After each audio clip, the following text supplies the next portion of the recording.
In Canada's housing market, condos are the weakest link. The steepest drop in sales and prices have been in Toronto. The trends in Vancouver are troubling too. Here's why. One premier of Ontario loses it after buyers walk away from home sales. The Ontario housing market was once untouchable. Condos sold before they were built, homes sparked bidding wars, and families believed prices would never fall. But now, streets from Toronto to Hamilton are lined with for sale signs that nobody wants. And the province's premier is caught on camera snapping at reporters, his frustration turning viral. The man who once boasted about a booming empire is now the face of its collapse. How did Ontario go from unstoppable growth to buyers walking away in panic? And what does it mean for the future? When homes became a casino. Condo sales in some major Canadian markets are continuing to drop to lows not seen in decades. It has some condo owners looking to offload their properties, worried that things will only get worse. A home wasn't just a place to live anymore. It became a badge of honor, a ticket to instant wealth, a bragging right at every dinner table. People didn't talk about vacations or new jobs. They compared bidding wars. It was almost like gossip, the kind you couldn't escape. Who outbid who? Which cousin managed to snag a condo downtown? How much over asking did someone's neighbor sell for? It felt less like real estate and more like a high-stakes casino where everyone was desperate to play. Toronto especially was the flashing neon sign of this wild era. Condos were sprouting faster than anyone could keep track. You'd walk through the city and see cranes everywhere, working day and night, reshaping the skyline. But the crazy part, many of those shiny towers weren't even filled with families or students or professionals. They were just sitting there, bought up by investors, sometimes foreign buyers, who had no interest in living there. They weren't homes, they were vaults, safety deposit boxes in the sky. The lights stayed off at night, but the money tied up inside those dark windows was staggering. And if you were at a coffee shop in Toronto or Hamilton back then, the conversations all sounded the same. Someone would be bragging about how they flipped a pre-construction condo before it was even finished. Someone else would complain that their offer, already $150,000 over asking, wasn't enough to land a modest house in the suburbs. It was like a cultural obsession. Real estate wasn't just an economic story, it was the story. The news covered it like sports highlights. Record-breaking sales, record-breaking prices, and the latest bidding war blowouts. And now we're seeing projects being canceled. What has caused the condo market really to bottom out? The scary part, though, was how quickly people accepted this as normal. When detached houses in Toronto jumped from $700,000 to $1.5 million in less than a decade, nobody blinked. It was just how the market works. Families stretched themselves beyond reason, signing on to mortgages that ate up more than half their income. People who never dreamed of being landlords suddenly became mini moguls, renting out basement suites just to make their payments. Everyone told themselves it was fine because housing only goes up, right? That was the mantra, the line people repeated like gospel. Foreign money pouring in only made the frenzy worse. Investors from overseas saw Ontario real estate as safe, stable, and guaranteed to grow. Some bought condos in bulk, never intending to rent them out or live in them. Entire units were locked up and left empty, while young families scrambled and failed to find affordable places to live. It was infuriating. But in the moment, most people just shrugged. They didn't want to miss out on the game, even if the rules were stacked against them. And here's the kicker, affordability was already slipping off the cliff. By 2021, homes were selling at prices 8 to 10 times the average household income. Global economists were sounding alarms, saying this wasn't sustainable, but Ontarians didn't care. They were too busy cashing in, or at least trying to. It was a collective delusion, a kind of mass hysteria where everyone believed they'd be the winner at the table. But like every casino, there's always a moment when the chips run out and someone realizes the house, not the homeowners, was the one getting rich. The red flags everyone ignored. Units that once would have sold in days can now take weeks. We've got 7 months of inventory, which is insane. While everyone's busy clinking champagne glasses and bragging about their paper wealth, the warning lights are usually flashing in neon right in front of them. Ontario was no different. The cracks were there, big and ugly, but people chose not to look. It was like a party where the music's too loud, the drinks keep flowing, and no one wants to admit the floor is starting to shake. Household debt was the first red flag, and oh boy, was it massive. Canadians already had some of the highest debt in the developed world, and Ontario was leading the pack. People were signing mortgages so big, their monthly payments swallowed up half or more of their income. Imagine working every day just to pay the bank, barely keeping the lights on, and then pretending it's normal. The Bank of Canada kept warning that even a small rise in interest rates could crush families, but those warnings were drowned out by bidding war stories. Nobody wanted to stop dancing. Then there was the wage problem. Prices were skyrocketing, but salaries barely moving. By 2021, the average detached home in Toronto cost more than 10 times what a family earned in a year. 10 times, that's not buying a house, it's buying a life sentence. But here's the scandalous part. People weren't even relying on their paychecks to afford homes anymore. They were borrowing to the max, getting help from parents, or betting that the home's value would keep climbing forever. It was less about income and more about gambling with borrowed chips. Find a mortgage, the developer can keep their deposits, and all the best. Some of those people will be litigated, but in many cases, the developer is... Foreign investment poured gasoline on the fire. Entire blocks of condos were being scooped up by overseas buyers looking for a safe place to stash cash. Many of those places sat empty, turning into ghost towers while locals were locked out of the market. Taxes on foreign buyers were eventually slapped on, but it was too little, too late. By then, the market was already distorted beyond recognition. Meanwhile, developers were going wild. Pre-construction condos sold out years before they were even built. It didn't matter if people planned to live in them. Everyone just assumed they'd flip them later for a fat profit. But think about it. If demand cooled, those same contracts would be worth less than the paper they were written on. It was a time bomb, and the clock was ticking. And then inflation came knocking.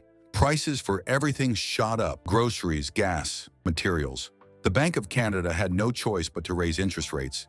At first, just a little, but then faster and harder, like ripping off a Band-Aid. Suddenly, the families who thought they could handle it were hit with mortgage payments hundreds, sometimes thousands, higher than before. Variable rate holders were crushed overnight. Fixed rate renewals turned into nightmares. That dream home quickly became a financial prison. The irony is brutal.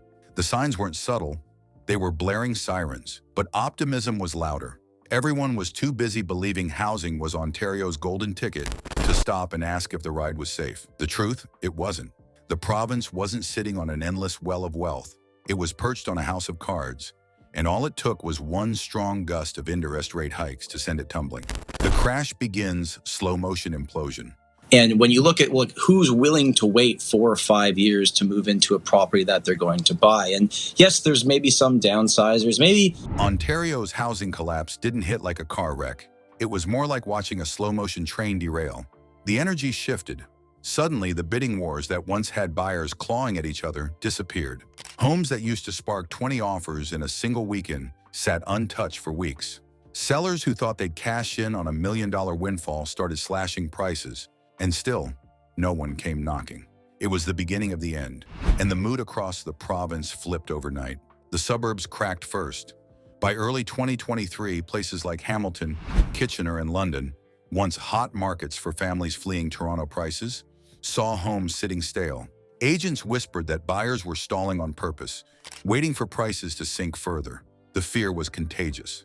Sellers panicked, buyers froze, and that dangerous silence replaced the once deafening buzz of Ontario's real estate carnival. Then interest rates kept climbing. For anyone holding a variable mortgage, it was pure devastation. Families who had stretched every penny to buy at the peak were now paying hundreds, even thousands, more every month. Budgets exploded, savings vanished, and for some, desperation set in. Banks were flooded with calls. Can we refinance? Can we extend? The answer was often a cold, financial no. The condo market, that glittering slot machine of Ontario real estate, took one of the nastiest hits. Investors who had treated pre-construction contracts like lottery tickets suddenly realized their jackpot was worthless. The condos they agreed to buy were now valued at less than the contract price. Many simply walked away, abandoning deposits and leaving developers scrambling.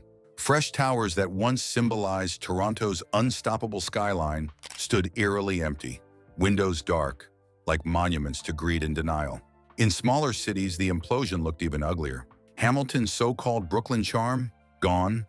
London's rising star buzz, dead silent. Prices tanked by 20 to 30% in just months. Families who thought they'd made smart escapes from Toronto's madness were underwater on mortgages, trapped in homes worth far less than the debt attached to them. The psychological crash hit just as hard as the financial one. For years, Ontarians had been told housing was bulletproof, that it only ever went up. But now headlines screamed about plunging values, defaults, and foreclosures. Social media filled with horror stories of young families losing their life savings. The shame was brutal. Neighbors who once bragged about winning bidding wars were suddenly whispering about selling at a loss. And the ripple effect? It spread everywhere. Real estate agents saw their phones stop ringing.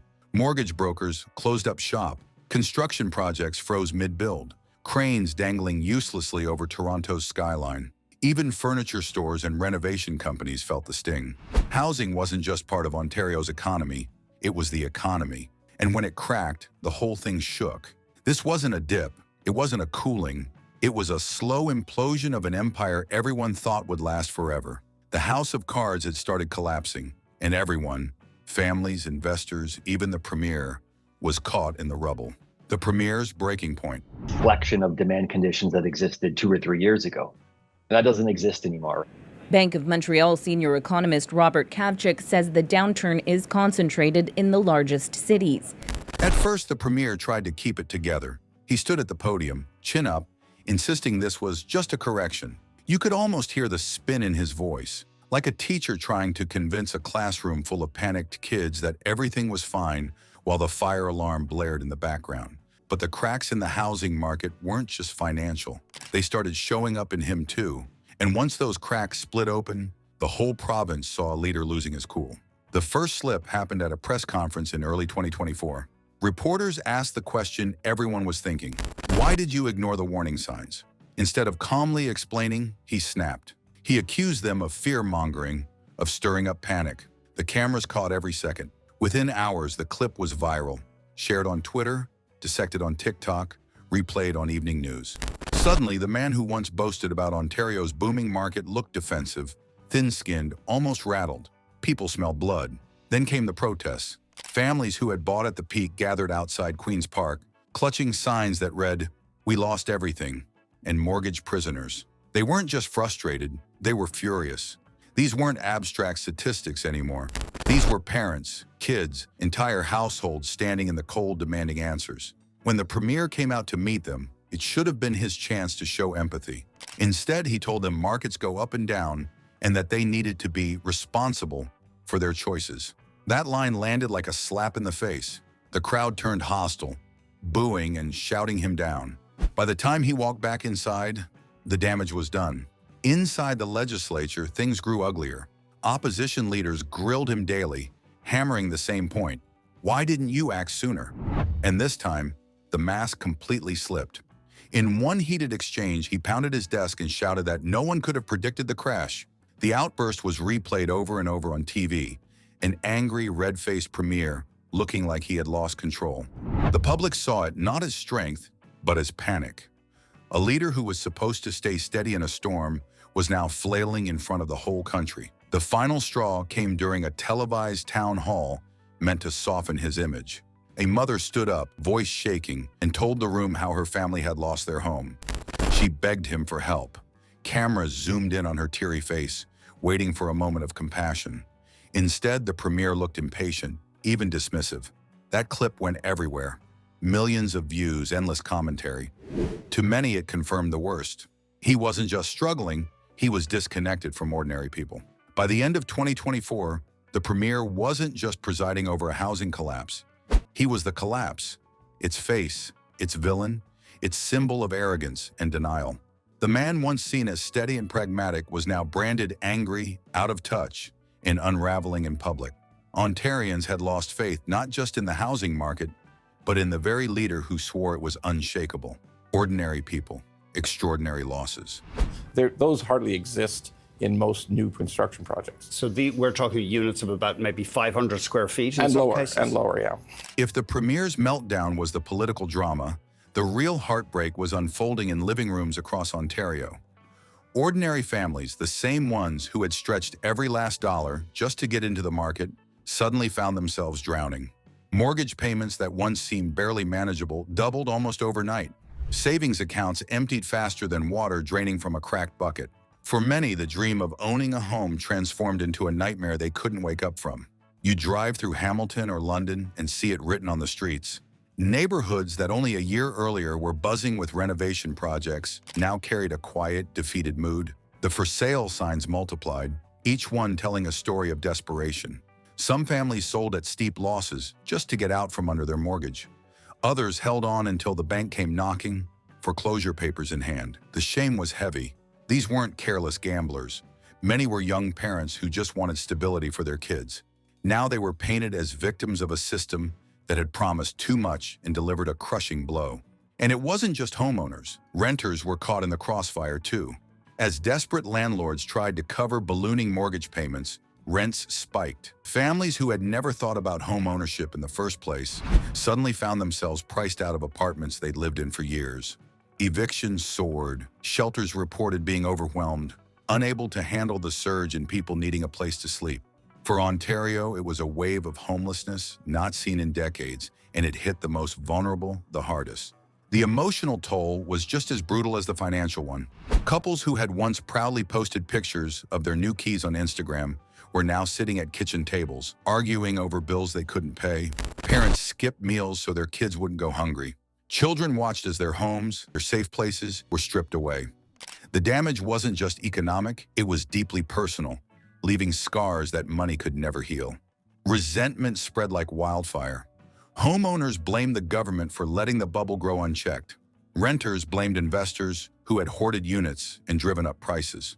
Younger generations blamed everyone who told them that real estate was the only safe bet. Ontario, once united in its real estate obsession, now felt fractured by anger and betrayal. The crash didn't just wipe out wealth, it tore at the social fabric of communities. Every empty condo, every foreclosure sign, every eviction notice told the same scandalous truth. Ontario's so-called housing miracle was a lie. The people who played by the rules, who believed in the dream, were the ones paying the price. And the bitter irony, the very market that was supposed to secure their future had instead stolen it from them. So, what are your thoughts on this? Let us know in the comments below.